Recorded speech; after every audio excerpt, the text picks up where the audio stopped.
हम मान लो कहते हैं कि 2 स्कूल बनाने, अफसर कहते हैं नहीं, इस दिल्ली में स्कूलों की जरूरत नहीं है। हम कहते हैं यहाँ पे पानी गंदा आ रहा है, अफसर लिख देता है पानी ठीक आ रहा है। हम कहते हैं यहाँ पे गंदगी बहुत ज्यादा हो गई है, अफसर कहता है नहीं गंदगी नहीं है, सही है। मंत्री और मुख्यमंत्री, जो चुनी हुई सरकार है, जो चुनी हुई कैबिनेट है, उसके ऊपर हर जगह इन्होंने एक अफसर को बिठा दिया। अब डिपार्टमेंट्स में मंत्री की नहीं चलेगी, अफसर की चलेगी। अफसर को मंत्री का बॉस बना दिया।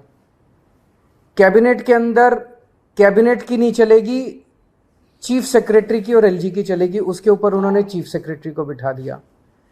एक ये कहने को एक अथॉरिटी बना दी। अथॉरिटी के अंदर 2 अफसर केंद्र सरकार के होंगे और एक मुख्यमंत्री होगा, तो इसके अंदर मुख्यमंत्री के ऊपर 2 अफसरों को बिठा दिया।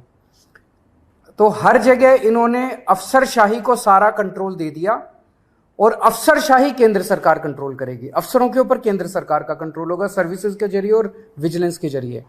तो एक तरह से केंद्र सरकार दिल्ली सरकार को अफसरों के जरिए चलाना चाहती है। हमारा देश एक जनतंत्र है, भारत एक जनतंत्र है, और संविधान, भारत का संविधान की मूल आत्मा यही है कि हम एक जनतंत्र हैं। जनता सरकार चुनती है और उस सरकार को काम करने के सारे अधिकार होते हैं, और वो सरकार, चुनी हुई सरकार, अफसरों के जरिए काम करती है। वो अफसर चुनी हुई सरकार को रिपोर्ट करते हैं। ये शायद दुनिया के इतिहास में पहली बार भारतीय जनता पार्टी ने ऐसा षड्यंत्र रचा है कि अब अफसर जो है वो चुनी हुई सरकार के ऊपर होंगे। क्यों? क्योंकि उन अफसरों के ऊपर केंद्र सरकार का कंट्रोल है। केंद्र सरकार उन अफसरों को कंट्रोल करती है, किसी को भी ट्रांसफर कर सकती है, किसी को सस्पेंड कर सकती है। कि अफसरों के ऊपर केंद्र सरकार का कंट्रोल है और अफसर जो है वो मंत्रियों के ऊपर बैठेंगे। तो जैसे किसी भी डिपार्टमेंट में मंत्री जो है वो अगर कोई आदेश देगा तो अफसर डिसाइड करेगा कि आदेश सही है कि गलत है।